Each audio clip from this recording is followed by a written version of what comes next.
Welcome back, guys. I'm so excited to have my guest today. I've been watching his content for the last couple of weeks, and it's just been absolutely fantastic to find somebody else in this space who thinks a lot of these things and asks a lot of these very important questions. This is Connor Beaton. He's the founder of Man Talks, the author of the book Men's Work. He's the father of two.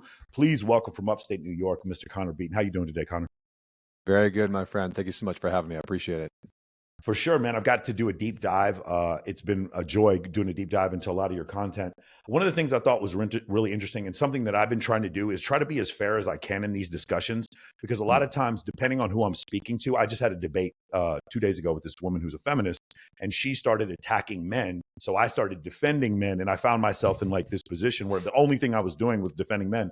With you, I do think like you do try to make an effort to be more fair. So this is one of the things you said that I really like. You said women are delusional and men are disenfranchised. Can you go over that concept? Because the women are delusional part, I think a lot of people get offended by, but it's not meant to be an insult. It actually is like what they think they can get and what they can actually get are different. And that is the definition of delusion. Can you go over what you meant by that? Yeah, there's a couple different sort of prongs to that one. First, I think you can look at a lot of the data through dating apps. I mean, OkCupid had a bunch of data where you could see they allowed their users to rank. So they allowed men to rank women from 1 to 5 and women to rank men from 1 to 5. And you could see that, the men ranking women had a nice bell curve. And so, there's sort of like an average distribution.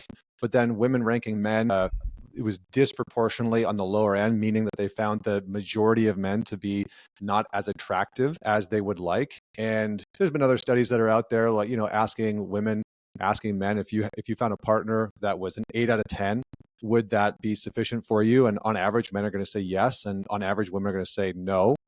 And so women just generally have a higher standard, right? I mean, a lot of the research has shown this, that women date up and to the right. I'm sure that's, been talked about on your show quite a bit. And so when you take sort of evolutionary desire that's sort of hardwired and baked into women, and then you couple that with the narrative of modernity that is telling women, you shouldn't settle, right? Girl power, you shouldn't settle for anything less than what you deserve. It can really skew what you think you should be able to get in the market. And then you go on dating apps and, maybe you're a 6 out of 10 or a 7 out of 10.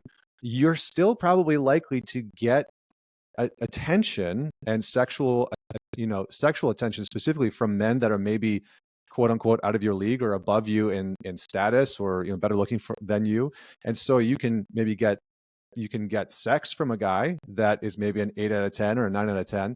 But then when you go to lock that man down and you go to get into a committed relationship, you find it very, very challenging. And so this is the delusional part, that women have been sort of sold a bill of goods that creates, and this is what a lot of women really did not like in the comment section on that one specific video where I talked about this. For some women, for many women, not all women, okay, I want to make it super clear. It's not all women that have these wild, unrealistic expectations. Some women are still down to earth. Some women are still very grounded in reality of what they can get, what they should get, what is good for them. But for some women, the idea or the version of the man that they want or think that they're entitled to only exists in their head. It doesn't exist outside in the real world, because society and modern therapy speak and social media has told them that your man should be absolutely everything. He should be your provider, your protector. He should be your coach. He should be your therapist. He should be your cheerleader. He should be the shoulder. Like, he should be absolutely everything. And then when she gets into a relationship with a man who, maybe hasn't developed some of those skill sets, or those things aren't priorities to him, she's disengaged, right? She's disappointed. And so I think there's a number of different factors. It's not just the kind of hard wiring that women have to date up and to the right. It's also a lot of the social narratives. And then it's the dating apps, right? The fact that women can go online and, they can see all these attractive men and have access to them in a way that they didn't before. And they're being encouraged to quote unquote never settle, because that somehow means that you're less of a woman. If you settle for a man who's at your level, and not some like 10 out of 10. Yeah. So I thought it was interesting, and I read some of that data. It was the top 20% of men get 63% of the right swipes. Oh, sorry, the top 10% of men get Yeah. 63% of the right swipes. The top 20% of the men got 83% of the right swipes. 40% of men got that's the one that's crazy to me. The top 40% of men got 96% of the right swipes, Yeah. which meant the bottom 60% of men were competing for 4% of women on those dating apps. The average woman is not interested in the average man. The average man is very much interested in the average woman.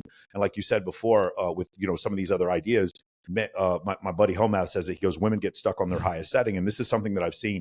And I believe it's an evolutionary mismatch. You remember Dunbar's number, as an anthropologist named Dunbar, who said that humans throughout our history lived in tribes, maybe 115 to like 150 people. And if you notice, that's about the size of a military unit. We keep it about 150 people or smaller. The reason why that's as many faces as you can possibly remember, you can keep in your active memory. But we've done that because of social media. Now what we've done is women's hypergamous nature, like they do want to date up and to the right, like you said before. And what's happened is they weren't neither men nor women, and we can get into men being disenfranchised and how pornography has done that. We weren't designed to see this many faces, to have this much option. We have this, it's something Steve Jobs talked about. He's like, remember, there was several different iPads and several different versions of Apple products, and he narrowed it down to 3 because people had this dilemma of choice.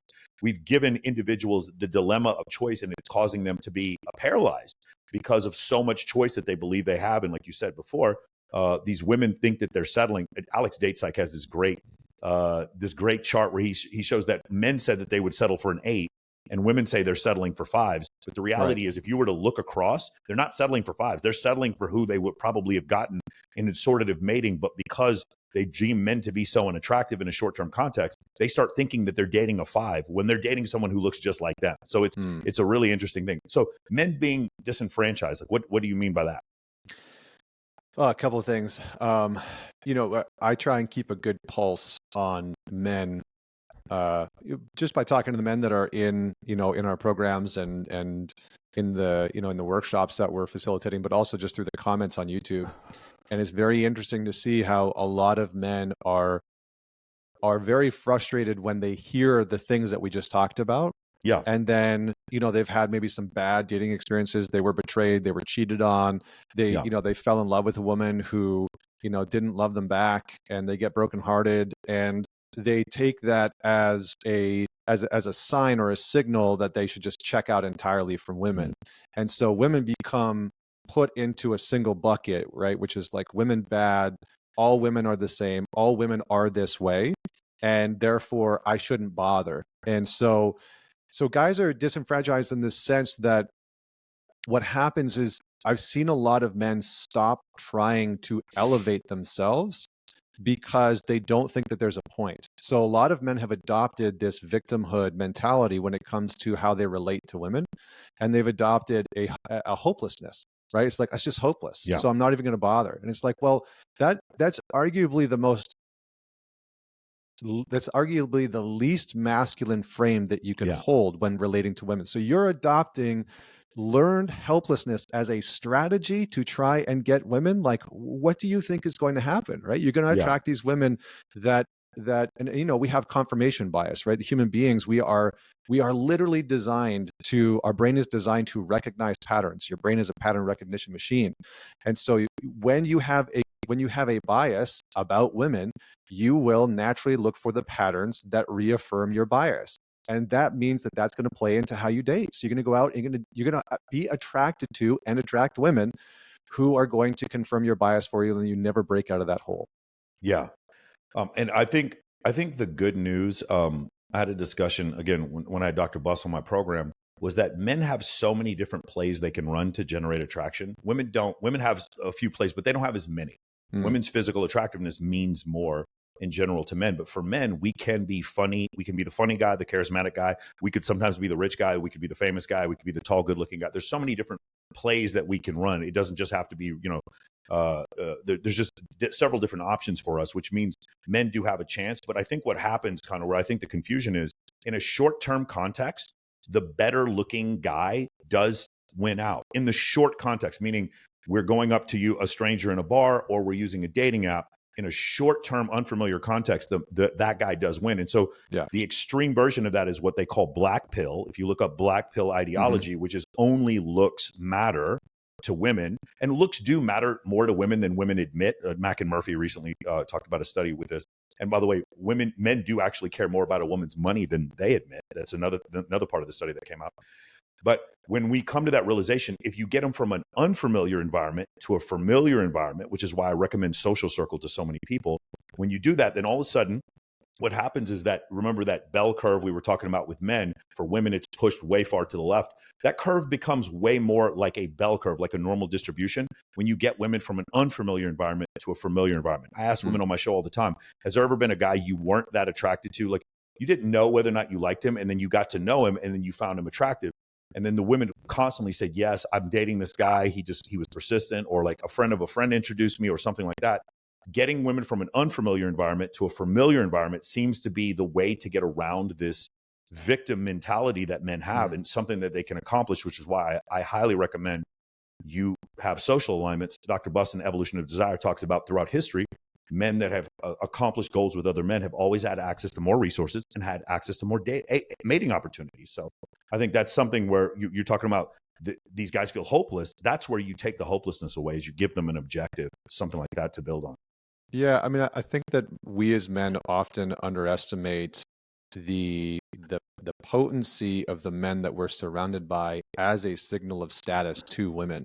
Yeah. And so, if you're a man, like, one of the things that you can do to elevate to elevate yourself within the dating scene is to get around better men, because women, like, my wife's a marriage therapist in Manhattan, right? And so sometimes we work together, and we've worked with some pretty high powered couples, and people guys that are billionaires, guys that are real estate, hedge fund guys. And one of the things that a lot of guys that don't have access like that aren't the billionaires, that aren't the real estate guys, that aren't the hedge fund guys, are like, well, what if I do if I'm not that? And it's like, well, get around men that are going to elevate your status naturally. Get around men that aren't the party boys, the party fuck boys on the weekends that are just dropping acid constantly and their life's a fucking mess, because that's going to signal to a woman that you're dating that you surround yourself with men who, I mean, I don't want to say losers, but that you surround yourself with men who don't have a lot going for them, and that's going to diminish your status in her eyes. It's going to diminish your value in her eyes. And so one of the best things you can do is just surround yourself with better quality men. Yeah. I highly recommend charity events for that. One of the greatest equalizers I've seen for men who are lower status to network with very high status people is charity. Anything animal rescue, anything to do with, I just did one last night for the Children's Heart Foundation. That tends to be a really great way, a really great networking opportunity for something like that. But something we talked about before we started the call, which I think is probably the single biggest problem institutionalized from an academic standpoint that I see here. I had Richard Reeves on my program. He said one of the reasons why Andrew Tate became so popular was our fault. We refused to have the conversation about the idea that men suffer. If you were to go to a college campus like now Berkeley or Harvard, and you were to do a course, Connor, called "Why Men Suffer," they would throw vegetables at you as soon as you came out of your lecture. Nobody. Again, we know that men are more likely to take their own lives, are more likely to suffer from mental disorders. They're more likely to be the victims of violent crime, more likely to suffer from homelessness and schizophrenia, autism, things like this. And also, more likely to be zeroed out, more likely to have their children taken away after a divorce. We know that a lot of these things happen. And I believe there's one stat that shows over the age of 40, you've been financially zeroed out and you've been divorced, you're something like 8 times more likely to take your own life than the general population.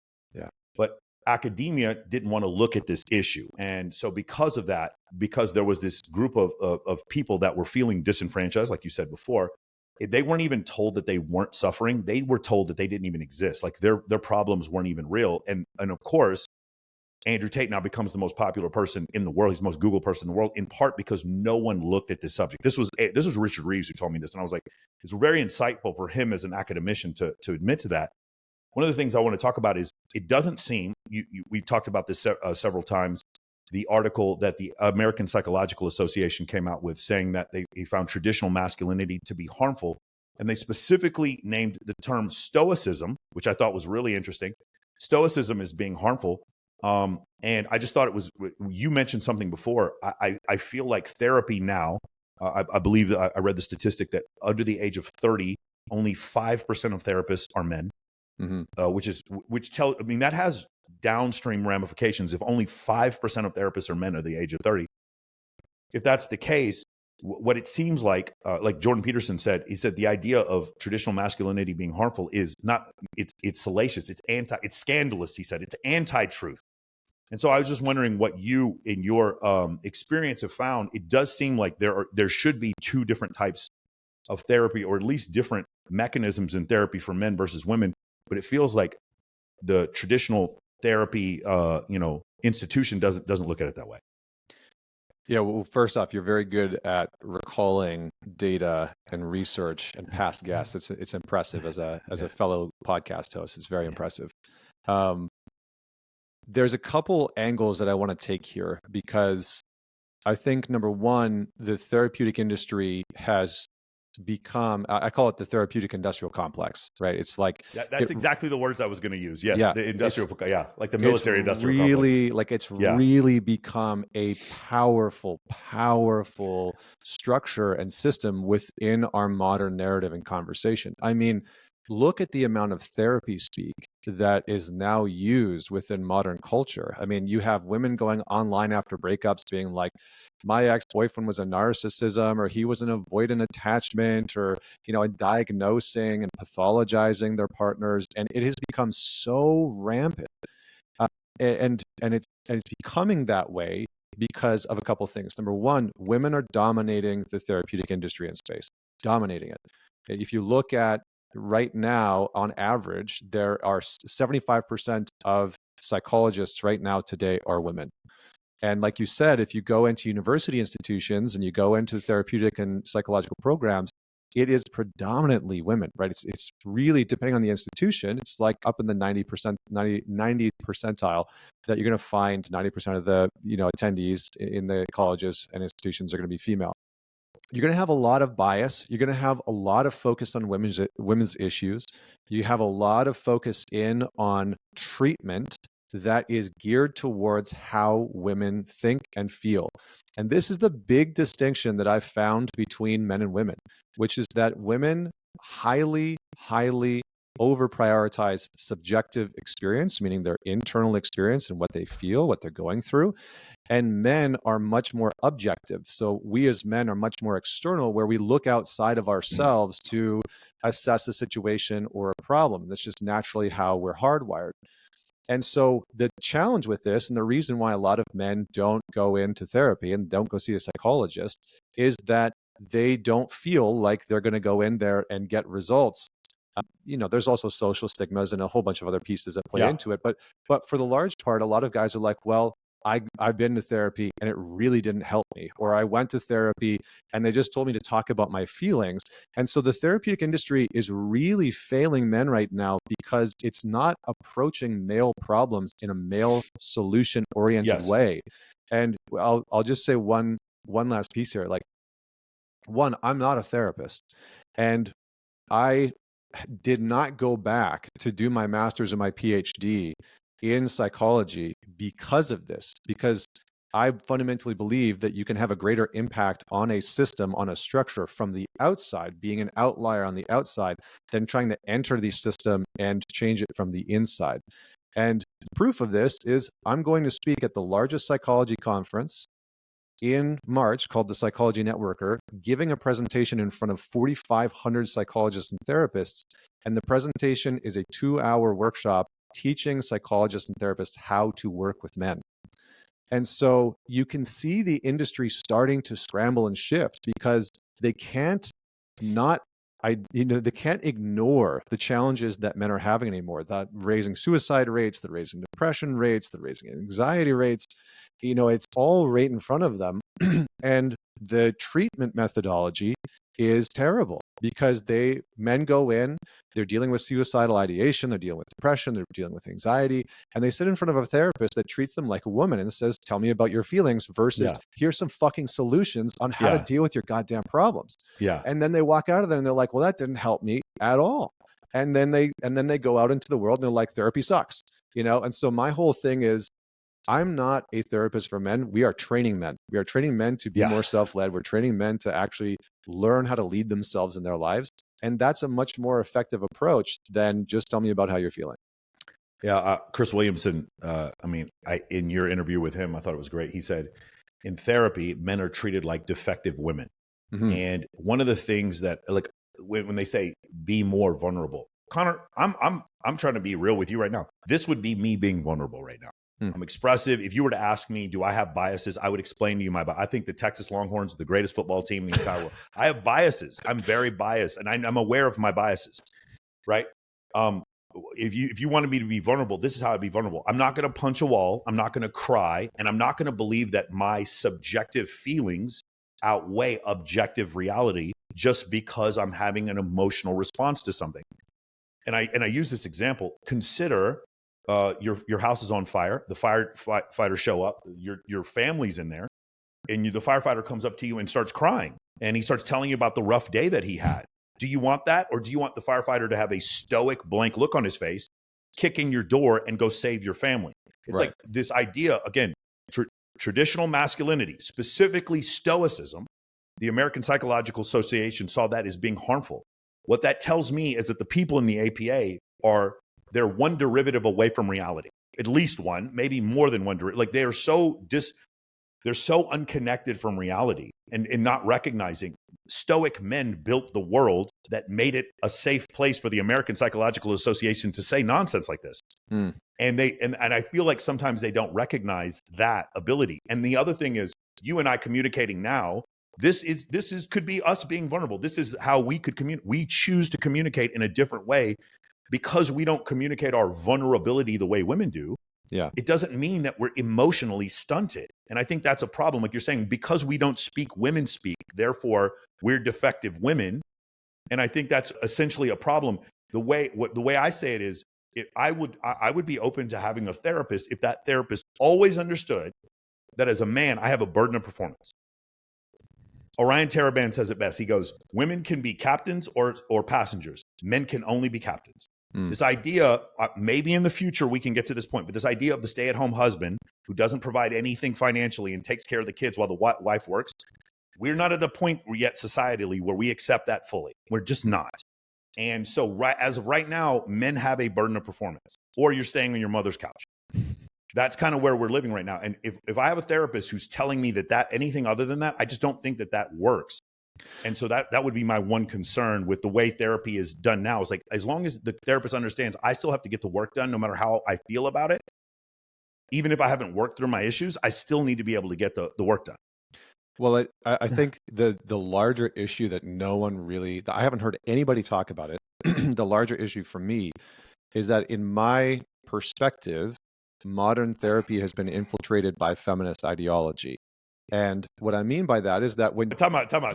You should listen to Rollo Tomassi. That's all he talks about. Does he? Okay. modern feminism getting into therapy. He literally talks about it every week. Yeah, you should talk to Rollo. Yeah, he talks about this all the time. Yeah. Though, like the main thing for me is when you look at the American Psychology Association, the APA guidelines, the first thing that you'll see is that they've separated masculinity from biology. So they say like the first point, masculinity is a social construct. It's like, well, hold on. So you're going to completely separate the biology of men and women from their psychology? Like, what are you talking about? So, I think it's a big challenge that the therapeutic and psychological industry is really waking up to. And I think guys like Jordan Peterson have done a good job at really trying to shine a light on some of this stuff. I mean, he's gone, out into other endeavors and he's not really talking about it as much anymore. But, it's a big, big problem because a lot of men, that are looking for support, that are looking to, just be better in some way, whether this be a better husband or partner or, develop leadership skills. Those things, there are very simple, very tactical, very proven psychological principles that can support men. But there's nobody teaching men those things. And I think that's one of the reasons why Peterson got so popular in the first place. It's like, he wasn't teaching anything revolutionary. He's saying, make your fucking bed. Right? Yeah. It's like, make your bed, stand up straight. He was the archetype. I'm a big Jungian proponent, but he was an archetype of the father archetype in a time when there was a vacancy in that. And then the other thing that I'll just put in there is I wrote a chapter in my book men's work called The Myth of Male Vulnerability. And I think we're living in this time where there's this myth that modern men are being told that is very feminine oriented, which is very simple. The solution to all your problems is to be more vulnerable. If you're just more vulnerable, that'll solve all your problems. And the challenge is that a lot of guys try and execute on this, and they end up running around in circles for years because they're like, well, I've been vulnerable. I've opened up to women. I've talked to my buddies, and I've talked about my issues endlessly, but none of them's changed. And so, and then on top of that is compounded by the fact that when a man does open up, sometimes what happens is a woman can't hear it, or she rejects him, or she becomes sexually disengaged. And so we have to find some type of balance where and I'm not advocating against being open and transparent. I think vulnerability in itself isn't the devil. It's not an enemy to men. I think that men just need to find other people or men that they can be transparent with, and that they can actually work through some of those problems with. Because there's a saying, and I'll just wrap this up here. There's a saying that my mentor, my colleague, he's 74, he's trained thousands and thousands of psychologists, really incredible dude. He's like, if Obi-Wan Kenobi was a cowboy in the mountains of Colorado, he's like 74 years old, missing a thumb, broke his pelvis. He's like a really rough and ragged dude, but he's a therapist. And he has a very simple statement, which I think is applicable for us as men to remember, which is, we are wounded in relationship and we have to heal in relationship. And for a lot of us as men, we have pain and wounds in our core from other men, from our fathers, from stepfathers, from uncles, from friends, from coaches. And we've never really had a chance to chew on that and heal that with other men. And so we owe it to one another to find a way through the shitstorm that is currently modern psychology. I think a big piece of confusion, and by the way, a lot of guys who are watching this right now, I'm kind of interested in your take on what I'm about to say here, is that when women are saying, I want a man to be vulnerable, what they mean is, I want a man I'm attracted to be vulnerable. When women say, I want a man to buy me flowers, what they mean is, I want a man I'm attracted to buy me flowers. If a homeless guy came up to this same woman and started becoming very vulnerable and telling her about the problems in his life, and then giving her flowers, she would not become sexually attracted to this homeless person, because he was more vulnerable and because he bought her flowers. And because that little piece of context is missing, and I think the reason why that piece of context is missing is because women can't conceive of being attracted to someone they're not attracted to. So they just leave that out. Of course, I meant a guy I was attracted to. What they want is Tom Brady and Cristiano Ronaldo to bring them flowers. They don't want the average guy to bring them flowers. Because that little piece of context is missing, what happens is, I try to say this, there's three genders. There's high status men, there's women, and there's low status men. High status men are the ones that women are complaining about. When women are like, this man doesn't want to settle down, I'm like, well, this bottom third of men, they haven't had sex in a year, or they've had maybe one sexual partner in the last year. I'm pretty sure they'd be willing to settle down. It doesn't seem like you're very interested in that. It's like, no, these men are all trashed. All they care about, I was talking to these women in Miami, and they're like, all these men here care about is their Bugattis and all the different women they're sleeping with. And I'm like, I'll bet you fewer than 1% of the men in Dade County have a Bugatti. It might be the men that you're choosing. And so I think that's another problem that we're having here, Connor, is that what you said before, men will have a bad experience with women, and then they'll be like, this is all women. Well, what's happened is, because this woman has had sex with Brock the bartender and Steve the male stripper, she starts to believe that this is what men are like. One night she got a DM from Drake, from Champagne Poppy, the IG. She got a DM from Drake, Michael B. Jordan, and Tyga, and she starts to believe, this is the standard of man that I should be accustomed to. And this is the standard of man that I need to be with. By the way, the opposite is true. Dr. David Buss does a study where they show non-contextualized, sexualized images to men, and those men start to see their own partner as being less attractive. It's very damaging. We can talk about this, how pornography ruins relationships because of this specific thing. We weren't designed for this. It's a maladaptive system for Homo sapiens to see this much stimulus and this many attractive people. And so when you see it, when you talk about I really think that there's just two types of men, and women have taken this one type of man who's very attractive to them, and then they've sort of stratified that with all men. Well, I hear women say all these men cheat, and I was like, I'll bet you most men don't cheat, but those men who don't cheat, you're just not very interested in them. And the woman's like, that might be true. And then you go look on the dating apps, and it's like you said before, women find 80% of, I want you to consider this, like anybody who has any understanding of mathematics or statistics at all, women find 80% of men to be below average attractiveness.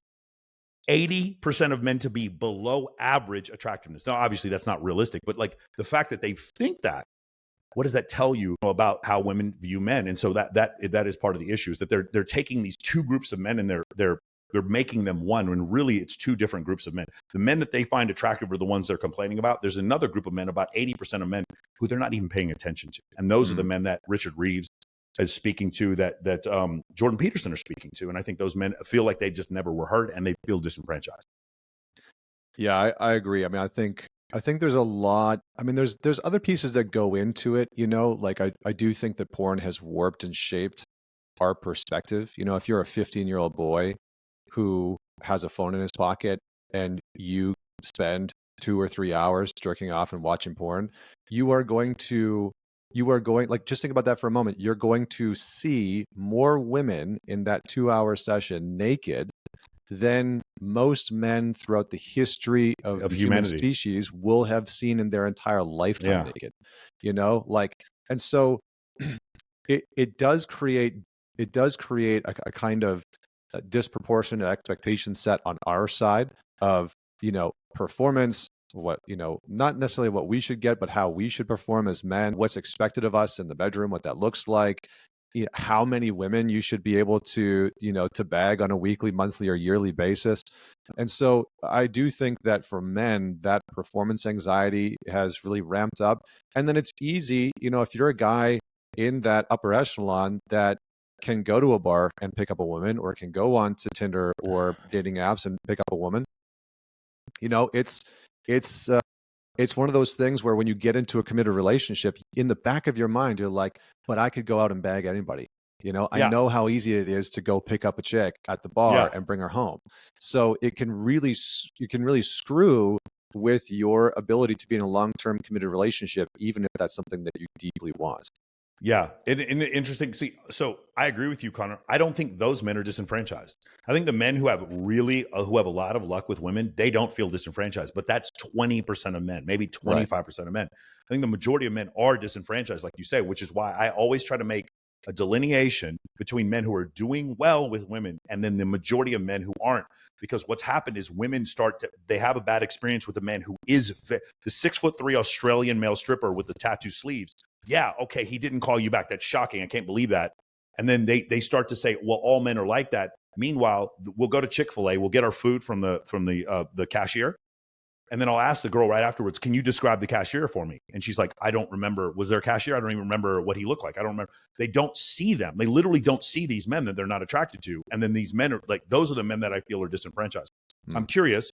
I hear a lot of talk, like if someone's suffering from borderline personality disorder, it seems like the top recommended therapy for that is called dialectical behavioral therapy. And you also have cognitive behavioral therapy. But I learned about a new one called behavioral activation therapy, which I actually think is really interesting. And this is the idea of going out and taking action as being therapy for depression. And to me, as a man, I always thought that was the only therapy for depression. I feel like what you said before is, whereas women will feel internally these emotions, men will deal more with objective reality. I've always felt like the reason why the best way for a man to get over depression is to go out and throw a football, accomplish a goal, build a business, get in better shape.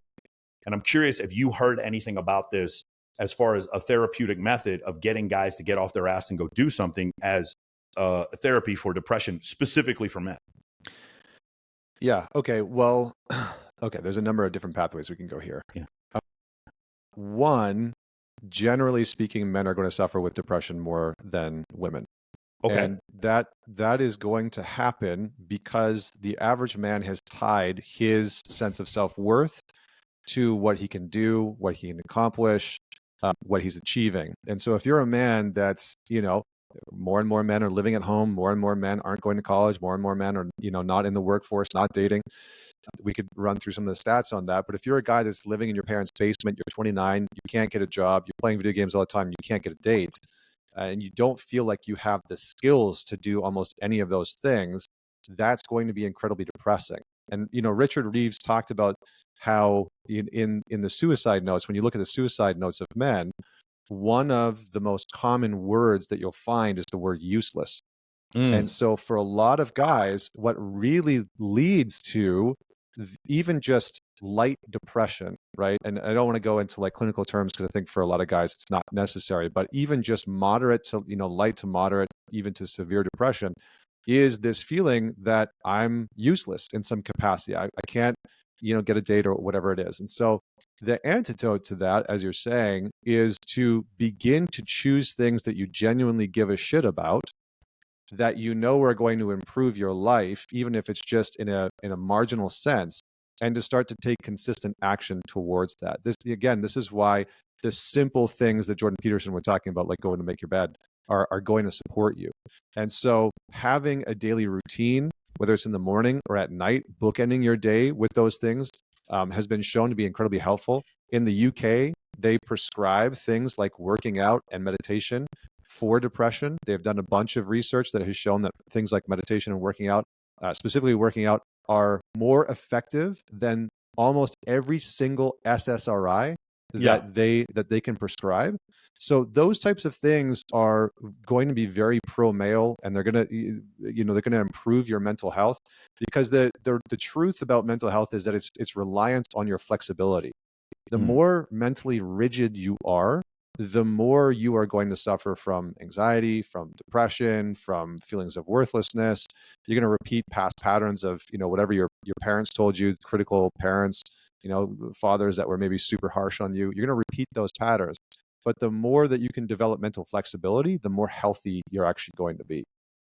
One of the reasons why I'm a big fan of Chris Williamson is because I think he's done a better job than anyone else in this space of taking concepts of evolutionary studies and bringing them to the forefront. I think he's even better than evolutionary psychologists have done. I think he's done a great job of making evolutionary psychology and then putting into actual intersexual dynamics mainstream. And it goes back to what you just said. From an evolutionary standpoint, if men on average have 17 times as much testosterone as women, and it was Andrew Huberman who said one of the facets of testosterone is it makes effort feel good. If effort feels good, then me taking an effort to go do a thing, let's go back and look at my ancestral past. What is my brain going to reward?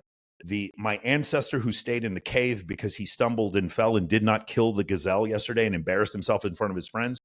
Or my ancestor who got up and said, fuck it, I'm going to go do it again today and I'm going to accomplish something. That ancestor who went and continued to accomplish goals is going to be rewarded with more dopamine and serotonin. And that's what we should expect. So when you were describing the individual before who lives in his mother's basement and doesn't accomplish things and has a feeling of uselessness, I would expect that person to feel depressed. I would expect that from an evolutionary standpoint. That makes sense for that person to feel depressed. The concept of SSRIs, I had Kashif Khan come on yesterday. He was on my show yesterday, and he was talking about the concepts of SSRIs and exercise. He says SSRIs work 40% of the time. Exercise works 80% of the time. Obviously, we do have some people who are suffering from like clinical. There's neurochemicals that are not working correctly, schizophrenia. People who have severe depression that exercise is not going to fix. But 80% of the time, it is going to work. So when you think about it from an evolutionary perspective, the solution would be to go out and do a thing to accomplish a goal, and then you could get over your depression. So yeah, I mean, I think the fact that we're coming to this realization is kind of scary. We should have already figured this out. That going out, the Marine Corps, when I was in Air Force survival school and they're beating the crap out of me, at no point did I feel depressed. All I was thinking about was survival. It's really funny how a lot of these problems go away with Marine Corps boot camp. When you go closer to a survival scenario, I feel like a lot of these issues go away because you're accomplishing a goal and you're doing it with other men. And the other thing that I think is interesting is a thing in psychology called mere exposure effect. The guys that I served with in my unit, I trust them. If I saw them today, 20 years after I gotten out of the military, I would trust them more because we suffered together, because we went through something together. And I do think that is also another thing that kind of gets lost in this, that's a very masculine trait, is that this common suffering causes us to form brotherhoods. And these brotherhoods are ways for us to protect ourselves from some of this pervasive depression. Yeah, I'm gonna insert a concept that Carl Jung created back in the early 20th century called the shadow. And this isn't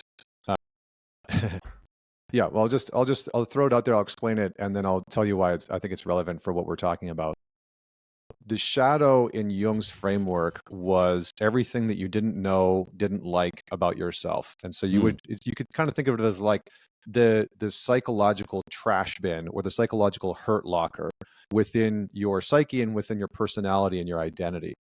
And for a lot of men, the main part of the work that I do is around the shadow, because for a lot of men that aren't successful with women, dislike women, can't win with them, etc., there is a pretty robust shadow that's sabotaging them with women. Or they get in a relationship, they find the woman that they love, and for whatever reason, they just can't make it work. They keep fucking it up. They keep sabotaging it. They keep texting that chick, from a past relationship that they know they shouldn't text.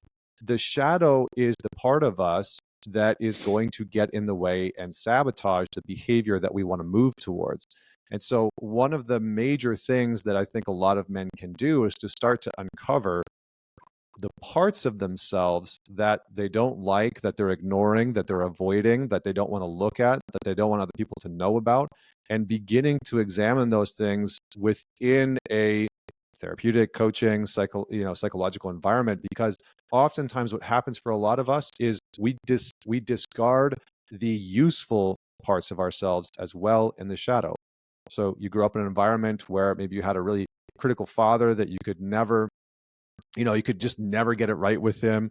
You bring home the 95% test and he's like, where's the other fucking 5%?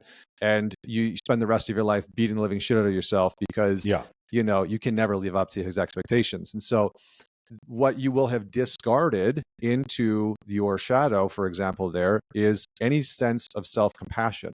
So for a lot of us as men, what we need to be able to do is kind of take an audit of sorts of our personality and to begin to systematically look at who are we, what skills do we have, what behavioral patterns do we have, and what behavioral or psychological skills do I lack? Do I lack the skill of self-recognition?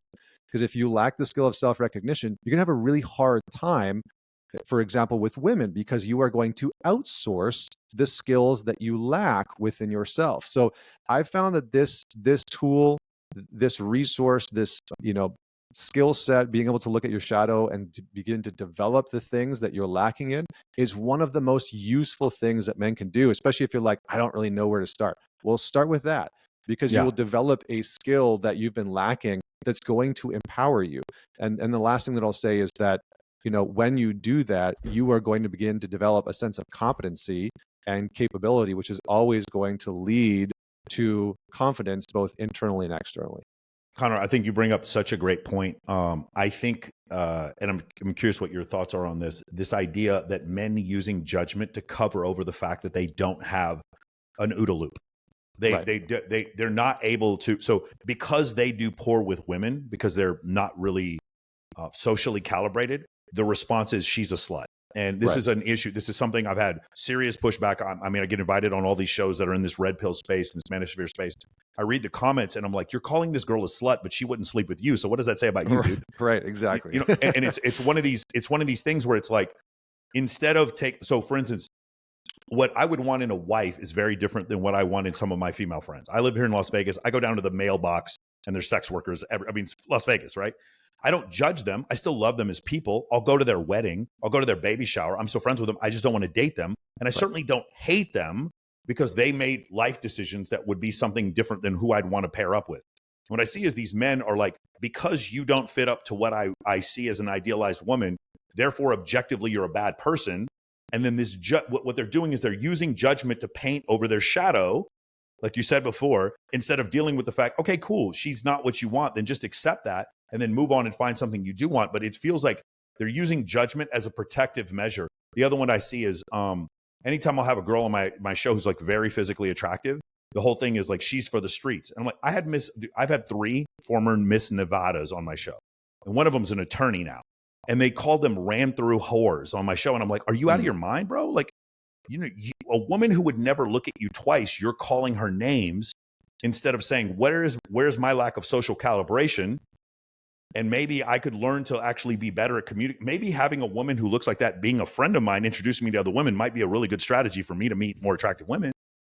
And I'm wondering if this is something that you've dealt with before. Obviously, on this side of things, I can tell you I deal with it all the time, where men are using judgment being hyper.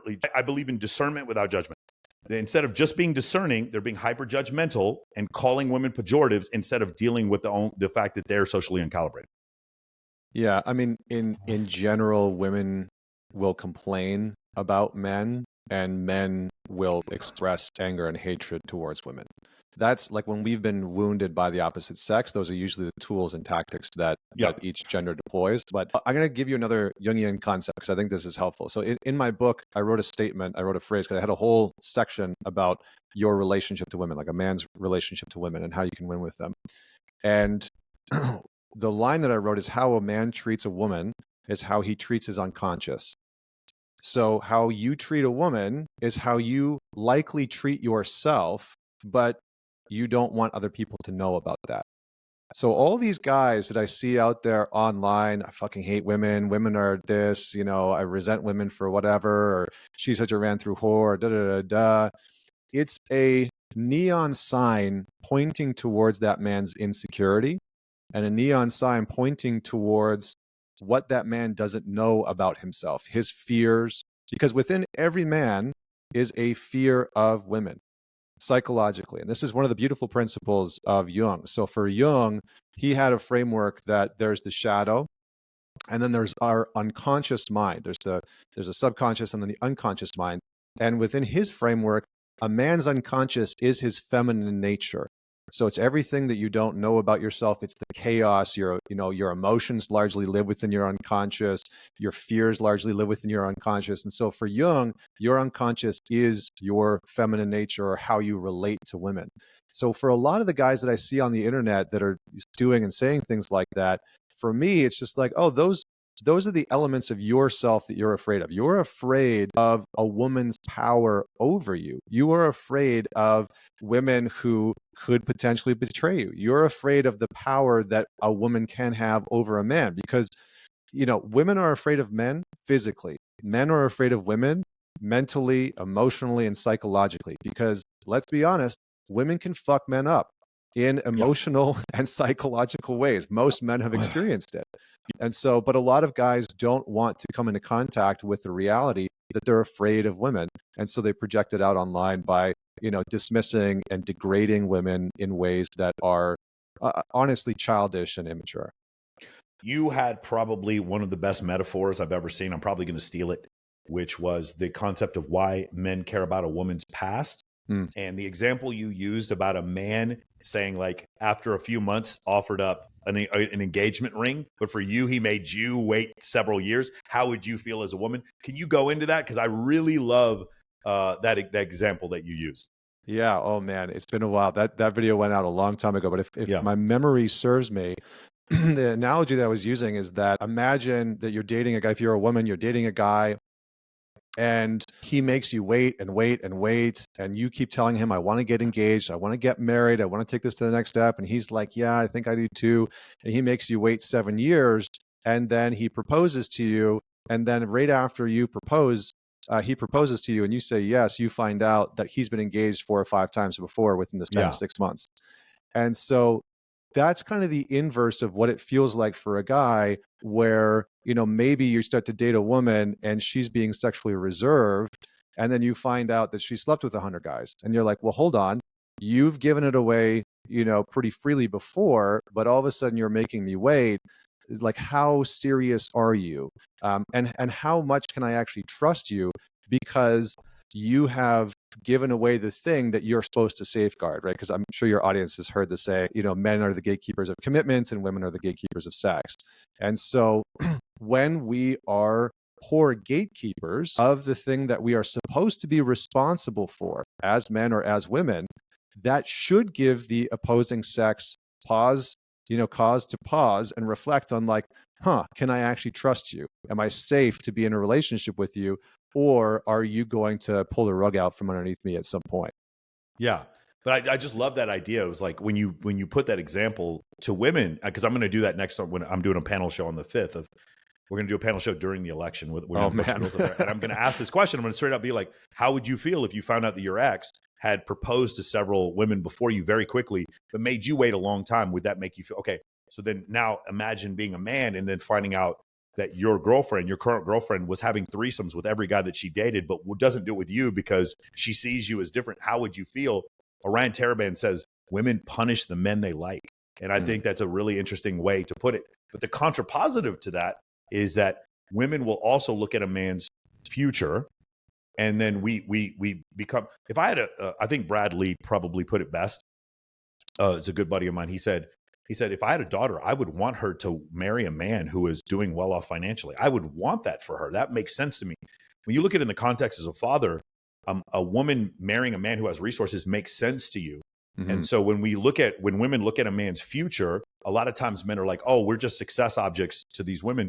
But it makes sense in that case. And like, I just don't think you should hate women for that.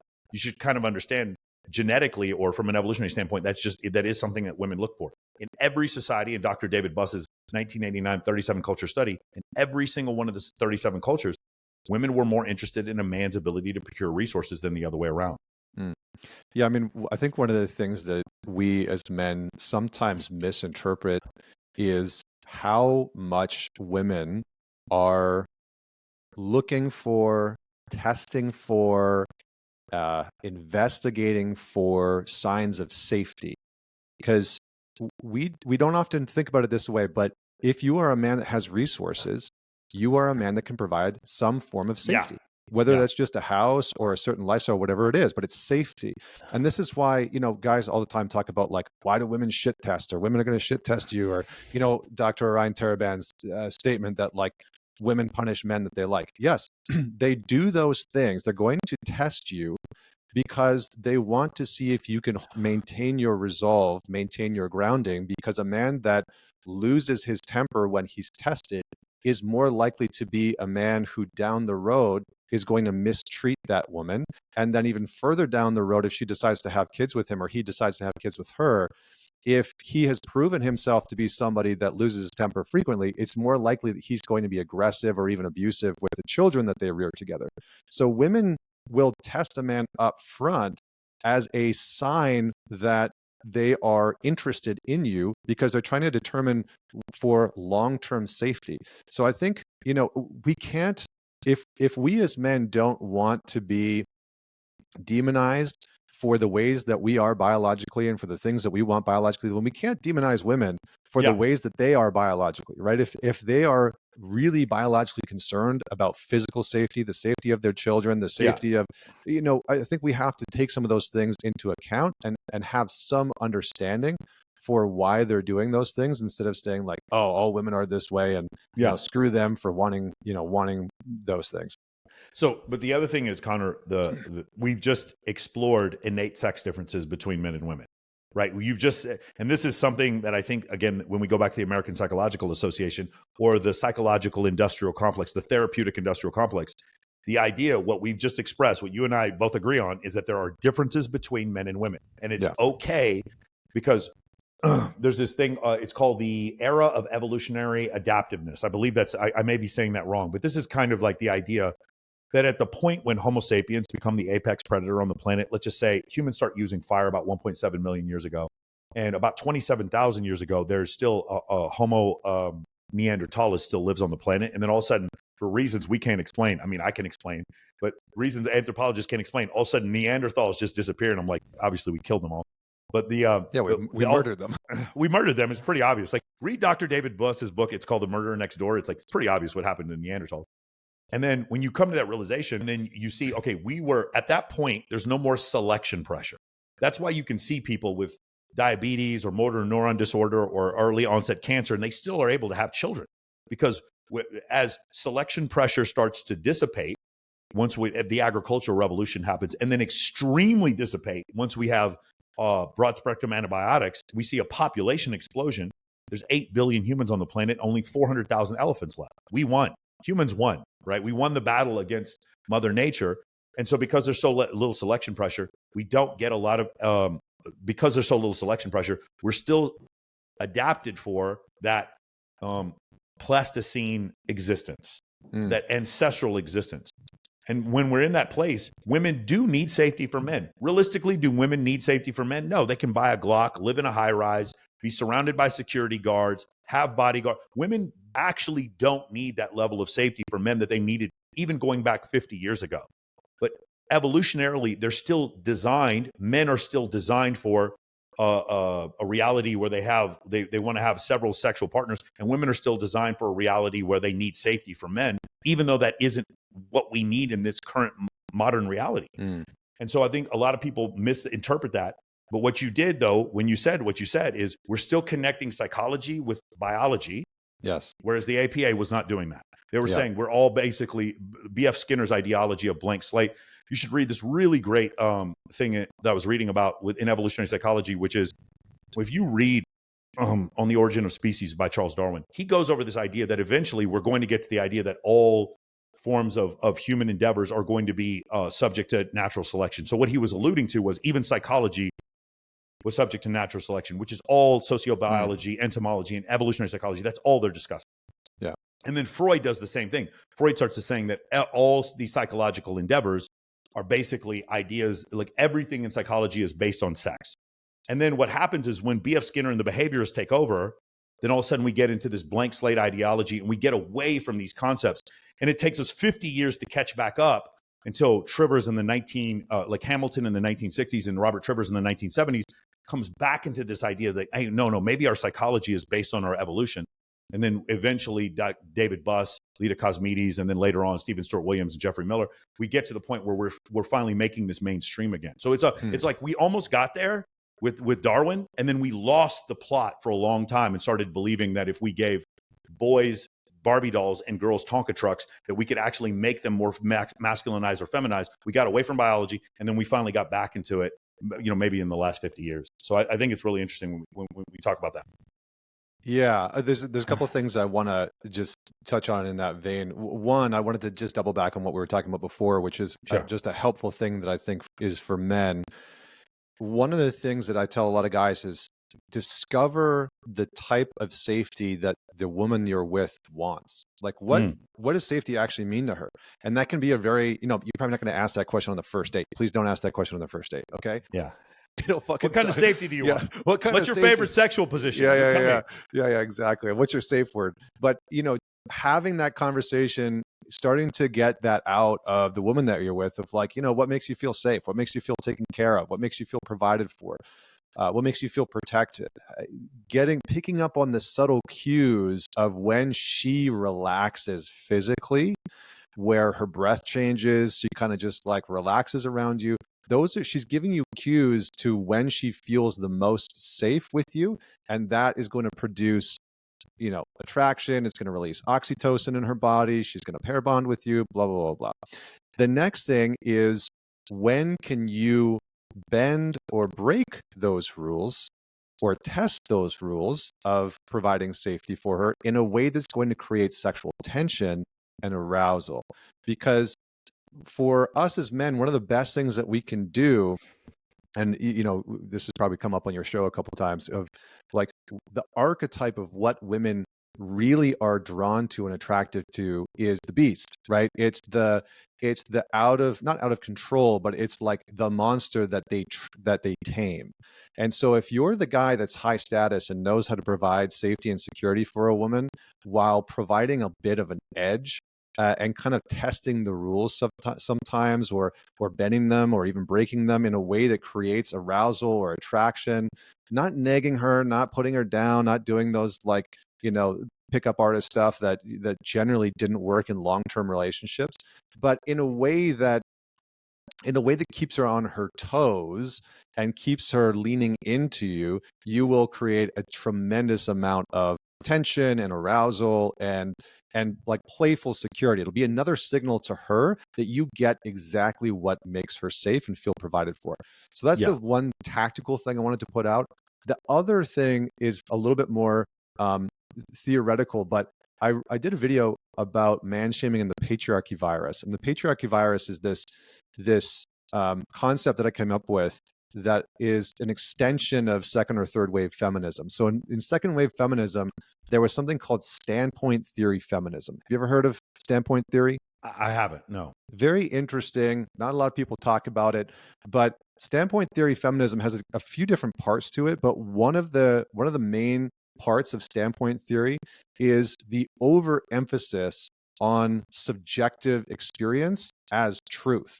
So part of standpoint theory, which I think is, been very pervasive in a lot of our modern conversations and narratives, says that objective truth and objective reality can never truly exist in its truest form because it's always going to be colored and influenced by subjective truth and subjective experience, which will trump objective truth and reality. So this is a big component for a lot of feminists and a lot of women that are out there who, it's like how I feel trumps objective reality. This is why you have people that are online that weigh 400 or 500 pounds and they're like, my lifestyle is okay, it's totally healthy, disregarding the fact that like their heart is clogged and their doctor's like, please lose weight, like you're gonna die, you're killing yourself actively.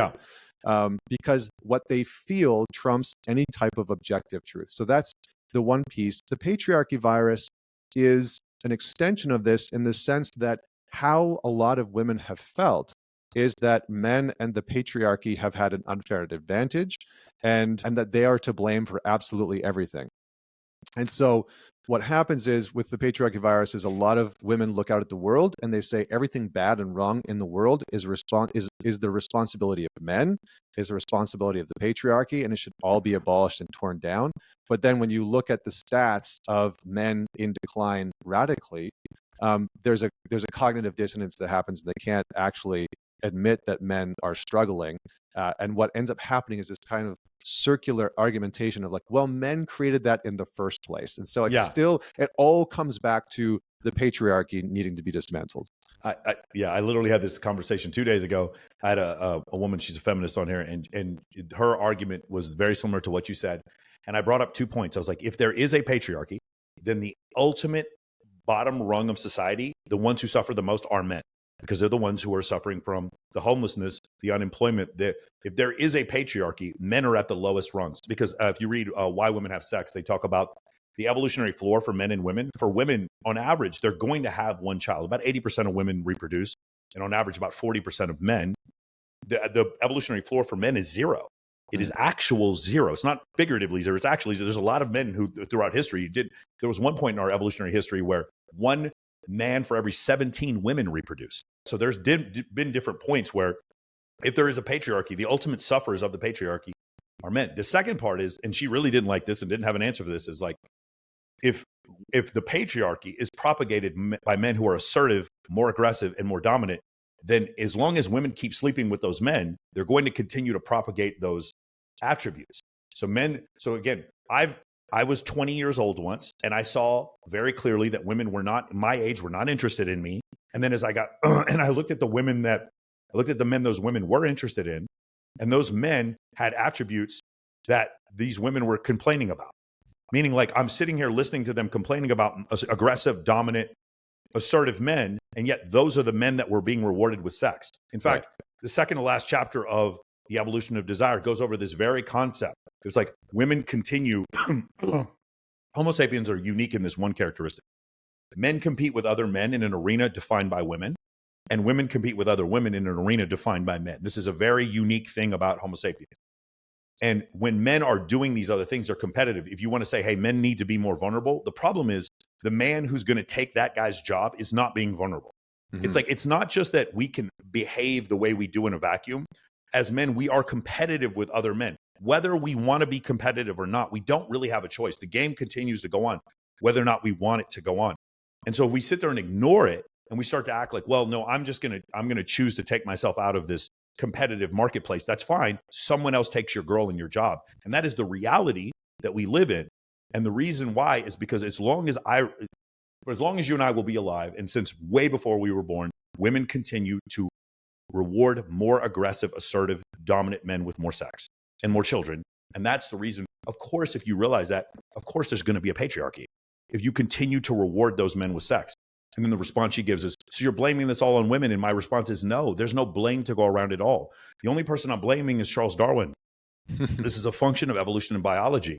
And we need to recognize this. And I think you and I have done a great job on this episode of doing that. It's like, it's not that anyone's to blame. We are, because of our biology, different as men and women, XY chromosome and XX, high levels of testosterone versus lower levels of testosterone. We're just different. And because of that, then there's another thing with paternity certainty. We'll get into that later. But there's massive differences between men and women. And as long as we recognize that, then we can treat depression differently. And if we don't recognize that, then we just treat, like Chris Williamson said, we treat men like defective women. Yeah, I agree. I mean, I think what's, I don't remember where I heard this, but something along the lines of that feminism is matriarchy hidden behind the thin veil of equality. And that always kind of stuck with me, is that there is this competitive bent to feminism that doesn't really get recognized. One of the other, I just did a video recently about like why women struggle to take accountability, because what you're really talking about is when women look at the problems in the world, specifically feminist women, should just say everybody, but specifically when certain feminists look at the problems in the world and they say, well, it's all the patriarchy's fault, it's all men's fault. There's no coming back to an accountability of how they're participating in that system, right? As you were saying, that women on average are going to choose the guys at the top. Because patriarchy was the answer before you asked the question. That's the reason why. Right. If you want a great example of this, watch Mooncats. She tries to debunk, she's a content creator. She tries to debunk evolutionary psychology. She's already come up with the answer before she does the investigation. It's really, you should really watch that. It's like one of these things where because patriarchy is the only possible answer, there's no other way to have a discussion about this subject other than for men to take all the blame. And go back to what you're saying. Sorry to interrupt. No, that's okay. Yeah. Mooncats. Yeah. What a YouTube handle. No, she got a million views for this video, and then there's a response that was done by William Costello and Alex Datesyke that is one of the best descriptions of evolutionary psychology I've ever seen. I highly recommend you watch it. Even if you don't want to watch the Mooncat video debunking evolutionary psychology, I wrote Dr. Buss right after it, and he was like, and I was like, because I did a response video as well, but William Costello does the best debunking of the debunking I've ever seen. Definitely should. I wrote them. I gave them timestamps for their video. It was so good. Very cool. I'll definitely check that out. That sounds fascinating. I mean, I didn't really have a follow-up point. I mean, I think it's just that really stuck out to me because in general, what's happening right now is that socially, women are gaining a tremendous amount of power, right? I mean, when you look at the narrative, the modern cultural narrative, I mean, that's dominated by women, and it's dominated by therapy speak. A lot of that stuff has been weaponized because a lot of people have realized, consciously or unconsciously, that shame is a very powerful human manipulation tool. If you can shame somebody, you can generally control their behavior. And I think that a lot of individuals are waking up from this, this sort of like mind fuck that has taken place within social media over the last, 15, 20 years. From being shamed into submission. And, people are just sort of standing up from that. And so, I don't think, and I think it works particularly, well, I'll tie this into men. I think it works particularly well on men because in general, men try and deploy shame as a strategy to motivate themselves. And it's what I call dark motivation. A lot of men will try and use dark motivation to get themselves to achieve a goal or a result. And it works sometimes very well in short-term methods. And then, they always end up at my doorstep in long term because it's run out, right? They're exhausted from beating the crap out of themselves mentally, emotionally, and psychologically to try and, whatever it is, right? Like win the championship or get the Oscar or win the Grammy or make the next $1 billion for their hedge fund. And they've burnt themselves out in the ground because they've been trying to self-deprecate and shame themselves to success. And so eventually we have to move away from that as a strategy to motivate ourselves. Yeah. And the scary part about that is that sometimes it will bring you success. It does. It generally does at first. Yeah. Alex Hormozy talks about use whatever you got. And then I just finished The Next 5 Moves by Patrick Bet-David.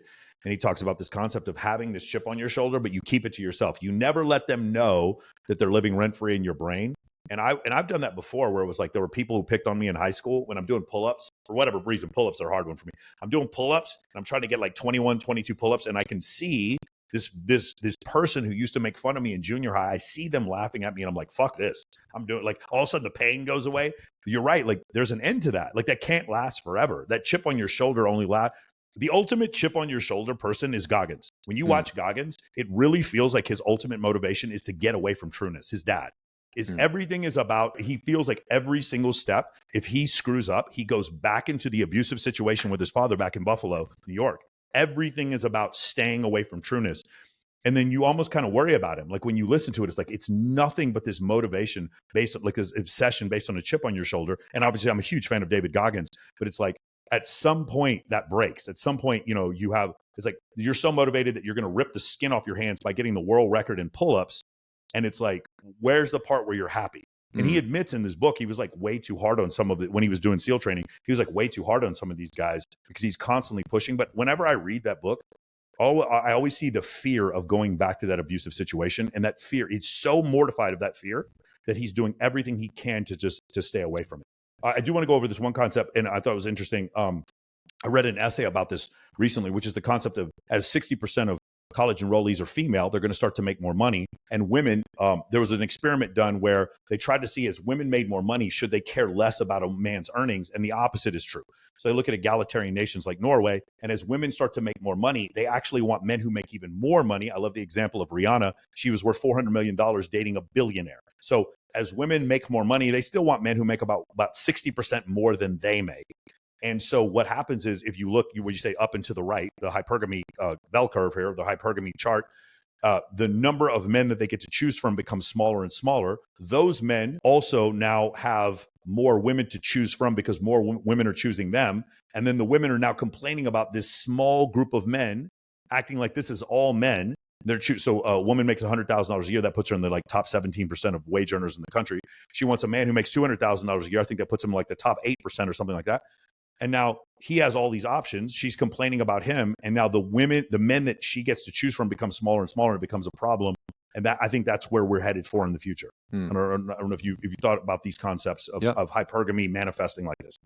Yeah, I had a conversation with a really prominent coach that has a pretty big following online and like on Instagram. And she, a lot of women follow her. And we talked about this. Because I said, and the research shows that in the United States, 42% of women are out earning their male partners. But no conversation has been had socially about how to restructure the relationship or whether or not women are actually enjoying those dynamics. Because when you look online, for the most part, what you see, and when you look at the research, women still prefer a man who out earns them, as you're saying. And her response was that women sort of need to adjust, women need to adjust their expectations and that women need to adapt. And, my pushback was that part of what she's saying is never going to happen because it's almost a biological imperative. Thank you. That women want. It's not a concept, right? It's not an idea of like, well, I just would like that. It's like, no, you are hardwired biologically to pursue a man who is up and to the right of you in some capacity, but generally in his ability to make or out earn you. At the very least, that he has the potential to out earn you. And so I think it's a massive, massive problem because what we're doing is we are producing the largest number of men in this country who are going to not be eligible in the eyes of the women that they want to date. And that would ideally like to date them. And, this is where I think Chris Williamson talked about this as well, that by 2030, roughly 45% of women under the age of 40 are going to be single and childless. So how do you maintain a population, not even just maintain a population from a childbearing perspective? How do you maintain a population that's fucking happy? Because we are relational creatures. We want to be in relationship with people and have sex. And so, I think that a lot of these dynamics are driving more polyamorous relationships. They're driving a lot of situationships. They're driving the top, 5 to 10% of men to be incentivized to never have to settle down, to never have to start a family. It's something that, and I'm, when I got married, it's not like I had a ton of money. I was doing well. I'm definitely doing much better right now. But it's definitely something that entered into my mind of like, why should I settle down? Like I can go out and clean house on dating apps and in bars and just on the beach. And like, why should I settle down? But, I really wanted to have kids. And I was Yeah. fortunate enough to find a woman who had really good morals and ethics, and we get along well, and she's extremely loyal to me. And, and so I think there's a lot of those things. And I always get the comments whenever I say shit like that. I always get the comments of like, just wait 10 years. This guy's going to be divorced and miserable. And I'm like, man, so many of us have become pessimistic and just jaded by the idea of a healthy long-term relationship. And I really want to hold the relentless optimism that we can be happy in long-term relationships. But I don't think that what we're doing in terms of social dynamics and the giving men opportunity, I don't think that what we're doing is producing a good outcome in the long term. And I'm worried because I think some of the voices that are speaking to men have a pulse on it, but are either producing really like much more jaded men that are checking out from the cultural conversation of dating and women, or they're just pushing men more to the sort of feminist ideologies. Like I had Scott Galloway on my show, love a lot of what he has to say, but he thinks that masculinity is a social construct. And it's because he's politically liberal. I mean, that's one of the very things. Liberal. Yeah, and that's the issue with Scott. But the thing is, if you listen to Scott, he also is one of the only people on that side of the aisle who's saying things like, the Democrats need to pay attention to what's happening to the working class man. Like he's actually saying is like, you think about the 1960s, who was disenfranchised? It was, if you're a minority, this is why the Civil Rights Act was passed. Totally. You're a minority, but who's disenfranchised now? You just said it earlier on the show. If you're Scott Galloway, I love when he says this, no one's interested in mating with poor men. Right. So now if I'm disenfranchised, if I'm white, black, or whatever, now you're starting to see, look at how many African-American men are turning on Kamala Harris. Go on the internet right now. It's happening in droves. Why is it? Because they're the ones, it's not black men or white men. It's men who are in the lowest third of socioeconomic status. They're the ones who feel disenfranchised. And for the first time, it doesn't matter if you're Indian, black, Asian, white, Hispanic, you're considering voting conservative, because at least in the conservative are saying you get one wife. And meanwhile, what is Kamala doing? She's sitting there with Cardi B shaking her, or I'm sorry, Megan Thee Stallion shaking her ass at a rally. I didn't make that up. Go look it up right now. Google right now. Megan Thee Stallion shaking her rump in front of Kamala Harris at a rally. And then you say, well, I want a family. I want a wife. And then you look at this. Wait, Megan, didn't she make that song with Cardi B who talked about drugging that dude and robbing him while she was a stripper? Like that was glorified.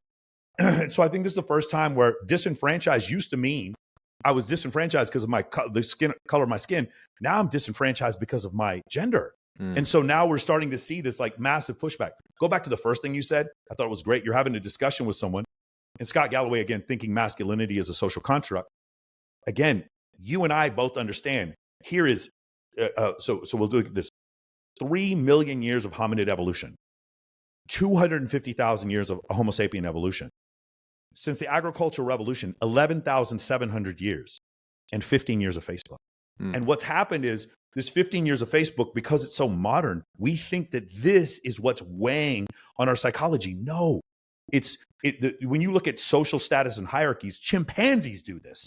You want to tell me that patriarchy somehow got into ape culture No, it's a function of genetics. And because you and I understand that, we get that concept. But because they think that this is still a function of behavioral psychology. And by the way, you know the reproducibility crisis in psychology? You've heard about this before? No. The replicatability. So there's a crisis where a lot of studies that were done in the 60s, 70s, 80s, they're not able to replicate them. None of those irreplicatable, it's hard to say this word, but none of this replicatability crisis has anything to do with evolutionary psychology. In fact, when Mooncat makes the video talking about the replicatability problem, she doesn't mention any evolutionary psychology studies, because evolutionary psychology is more stringent in the way that they look at their studies than any other form of psychology. I've said this before, psychology is a soft science, evo psych is a hard science. And so when you look at that, like what you said before, if masculinity is not a social construct, then that means this idea that women are just going to stop choosing men that are wealthier than them or taller than them, that it's just going to happen and women are just going to settle. You and I both know that's absurd. That will never happen. It's just like saying, again, it's the same thing. My belief or my heterosexuality, if you believe it's a social construct, you know what you're going to do? You're going to put overweight women on stage for Victoria's Secret, and because I'm exposed to that image over and over again, I'm going to become physiologically stimulated by these overweight women because you keep showing them to me, if my heterosexuality is a social construct. But if my heterosexuality is genetic, then I'm still going to look for a 0.7 hip to waist ratio, signs of youth, signs of facial symmetry. And of course, that's what I do. And that because it's genetic. And people don't like that idea. People don't like the idea that genetics are the reason why we feel the way that we do, because guess what happens if it's genetics? You can't blame patriarchy anymore. You've taken that agency away. You can't blame anyone for it. Yeah, I mean, it's a very interesting conundrum, and I think part of it is that we need more moderates. Like, we need more people to step back into the middle and stop politicizing some of these very simple, basic things. Agreed. You know? Totally agree. And I do think, I mean, look, I do think that social media has really disrupted our psychology. Like, in my framework, if you go through the DSM-5, every single type of disorder is some type of what I call psychological fracturing. It's all either a fracturing with subjective reality, objective reality, or intersubjective reality, which is the realm of story and narrative. And so every type of psychological disorder that we look at or know of is some type of fracturing, right? You look at the trans issue as an example. If you look at gender dysmorphia, that is a fracturing with your biological reality. If you look at bipolar disorder, that's a different type of fracturing. If you look at multiple personality disorder, that's a fracturing of the personality into multiple personalities. And so, you know, what we need to do is make a move back to some type of wholeness. And I think the challenge is that social media, Facebook, Twitter, etc., it has made it extraordinarily easy to fracture people's psychology because of a number of things. One, it's very hard to know it's true when you're on social media. Two, it preys on our limbic system and the fact that you will watch more if you are in your sympathetic nervous system, in your fight, flight, or freeze response. You will stay attuned to it longer. And third, again, I'm going to bring in Jung. He had a concept called the collective unconscious, which was that at an unconscious level, there are archetypes and symbols and myths that are embedded into the entire human psyche.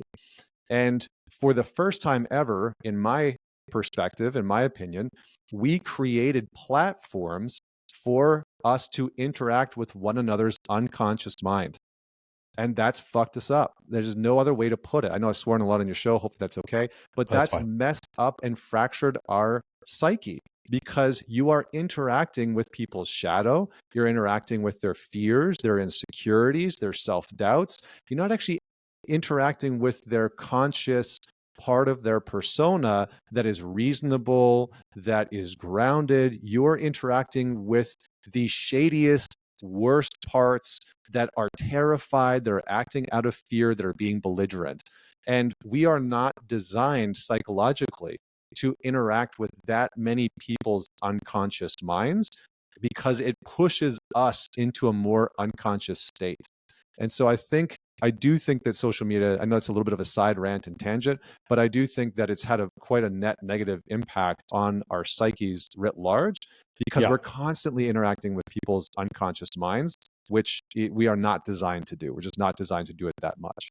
You brought up something in a previous interview where you talked about, you know, one of my favorite books is Sapiens by Yuval Noah Harari, and he goes over this concept of in the future, wars are going to be fought over the psyche. Wars are going to be fought and when he writes those words, we haven't got to the part of deep fake and artificial intelligence.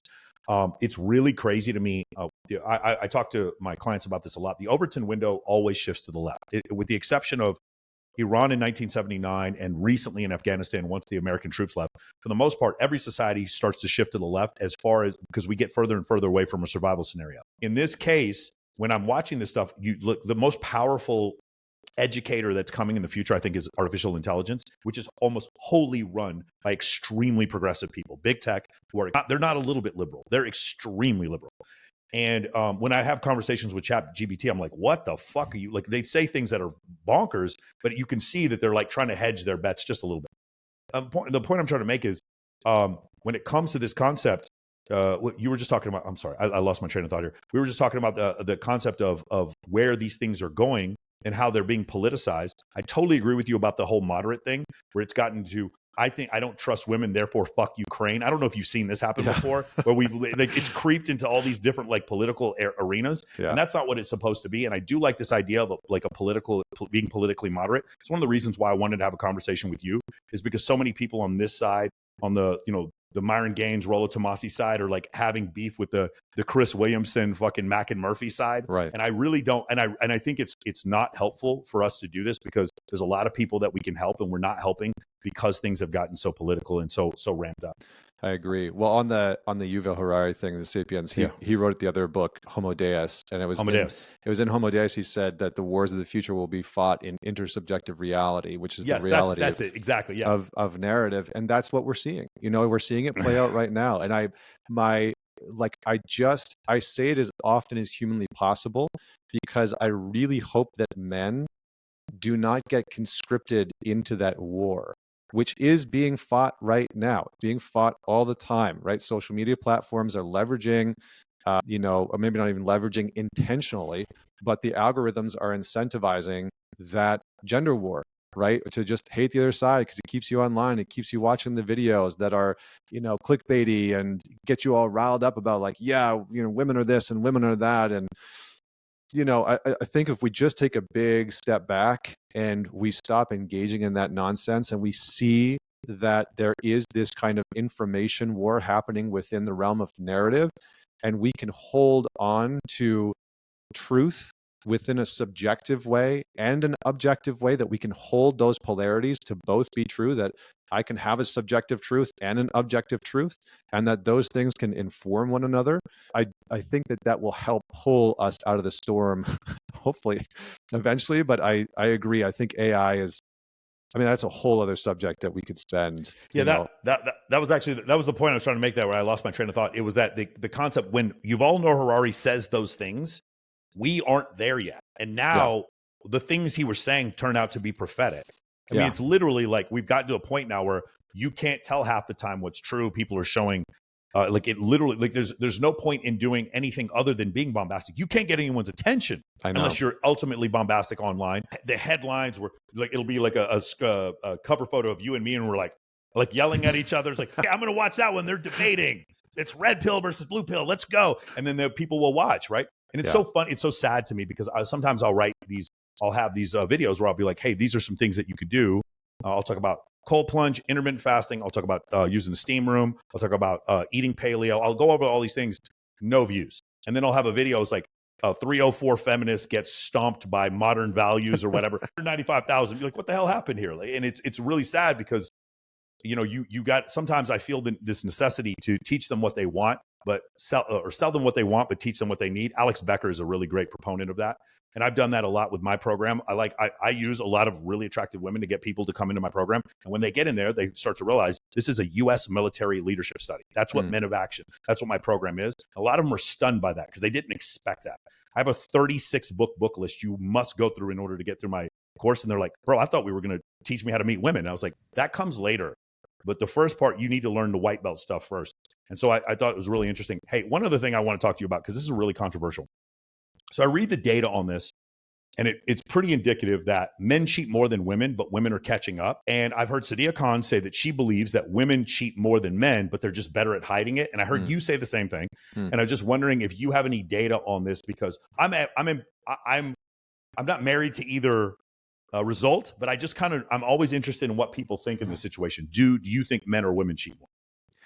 I don't have data outside of the relationships and the couples that I've worked with over the years and the men that I've worked with. Generally speaking, the men that I've worked with that have been chronic cheaters or serial cheaters or just cheated a lot in their relationship, it's often blatant. There's often a lot of tracks, because they're caught up in the sexual excitement of it. They like the thrill of it. And so there's a lot of text messages, WhatsApp, just using the social media platforms, etc.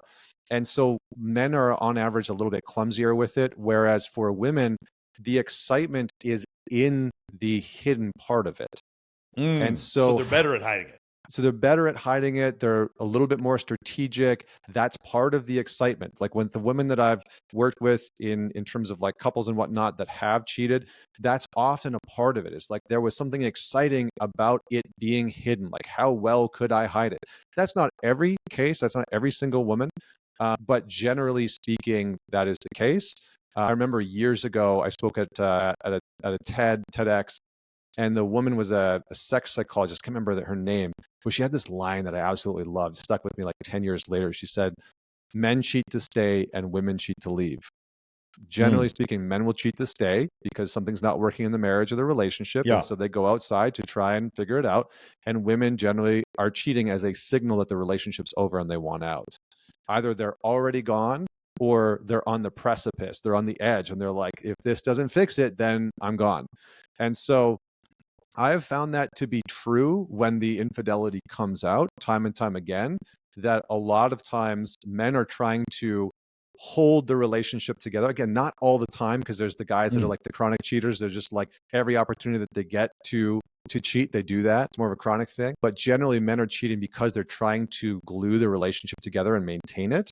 Whereas women are like, there's a problem.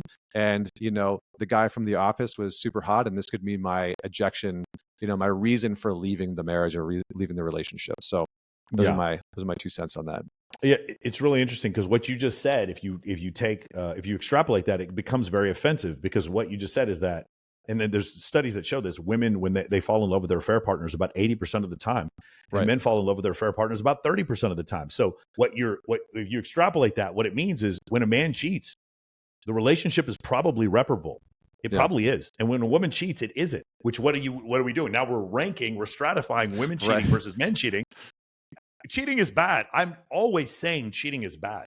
But the reality situation is, and we'll close the door. I have 25 guys in a room, and I'll say, guys, who here believes that a man can absolutely love his wife and his kids, go off and sleep with some other woman, and still love his wife and kids? And without exception, and I've done this in hundreds of rooms, every one of the guys agrees with me that he can, because women don't understand this. Like this sex can be non-contextual for men. It doesn't have to be, but it can be. And it doesn't necessarily mean that because a man has sex with another woman that he wants to end the relationship. Right. Women are filing for divorce 70 to 80% of the time when there's divorces that are filings. I had James Sexton. I have conversations with him about this. And when you say what you just said, again, from a genetic standpoint, men's proclivity to explore different things sexually is much higher than it is for women. And when women, because they want protection, if they're going to sleep with another guy, it's generally because they're going to swing from one monkey branch to another and go be with that other guy. And what I just said is horribly offensive. It is. It's just horribly offensive, because what I've done is I've stratified cheating. Right. You see what I'm saying? And I've stratified cheating based on genetics, but it's still, it's immutable. There's no debate here. And so that's one of the problems that happens. Cheating is wrong. Let me say that, because I know in the comments there's going to be a bunch of people like, you guys are glorifying cheating. No one's glorifying cheating. What I'm saying is, this is where we're going to get into the double standard. When I advise men, if a woman has cheated on you, bro, it's probably time to get out. I just have not seen many instances, because there's two issues going on. Do you remember Daniel Haidt's book, The Happiness Hypothesis? He talks about the rider and the elephant. If you take a woman back who's cheating, the woman is going to be like, oh my God, I have such a great boyfriend. Thank you so much for taking me back. I don't deserve this. Thank you so much. The elephant is sitting there thinking, I am back with a dude who takes women back after they cheat on him. That the elephant is thinking that, the subconscious is thinking that. And men, we don't think that way. If I was with a woman, and like whenever I see guys who cheat and they come back to their wives, they're like grateful for her. They don't think of her as being any lower status. And so I think that when we get to that, then we get into a really questionable place, because it sounds like we're excusing cheating for men. That's not what we're saying, but it is definitely different. Yeah. I do see women who take men back after they cheat and it works out. Whenever I see men who take women back after they cheat, it just doesn't work as well. It does not say. And also, when we get into the polyamorous stuff, there's a long other discussion. Whenever I see, I've seen polygynous relationships work for decades, where the couple will sleep with women together. I know my friend Claudia and Dan right now, they do it right now. I know dozens of couples that do this. Whenever I see where it's open on both ends, I generally see women totally losing respect for their man, because they're having sexual intercourse with other dudes. And again, what I just said is horribly offensive. I know it is, but the data is very one-sided on this. Yeah, I feel like we could have a deep dive conversation on just that topic alone. Yeah. Yeah, I mean, I've explored polygyny. By the way, I recommend monogamy if you guys can make it work. Monogamy is probably the best way to do. Men who are monogamous live longer and tend to be happier. I've explored this idea of polygyny where my girlfriend and I will see women together, and I've seen that work as well, but it's definitely harder. It's definitely a lot harder. So it's definitely a discussion we could have. Connor, it was really great. Where can we find you? What are some places we can find you, Connor? Everywhere is just going to be Man Talks, mantalks.com, Man Talks on Instagram, on YouTube, and you can check out the book, Men's Work. You can buy it pretty much anywhere. Do you have a audiobook? Yes. Yeah, you bet. On Audible. Beautiful. Yeah. Good. Definitely get that. I recommend my guys listen to audiobooks at double speed. We're big into that. Trucking through. Yes. And then the other thing I was going to ask you, you have a coaching program. You have like a one-on-one coaching program? Yeah, so we have a membership, a community with about 800 guys in it from around the world called the Alliance. That's on mantalks.com. And then I run small teams, like tactical teams over 3 months called the Men's Self-Leadership Program. So guys can check that out. It's all on the Man Talks website as well.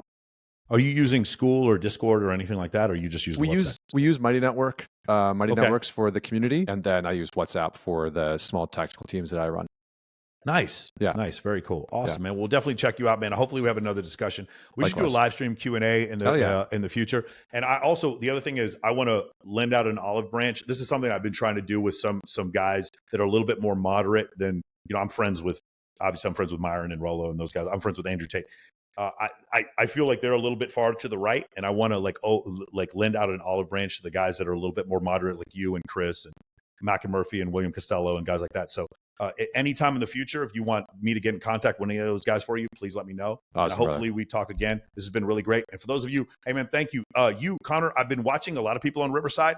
You were finally the straw that broke the camel's back once I realized I could record in 4K on both sides. This is the first episode I've done from my home. So hopefully you guys like it. Leave it in the comments if you guys appreciated this episode. I'm probably going to do a lot more like this. We're going to do some updates to studio. Thank you so much, Connor, man. Make sure you guys follow him, and I will see all of you next week.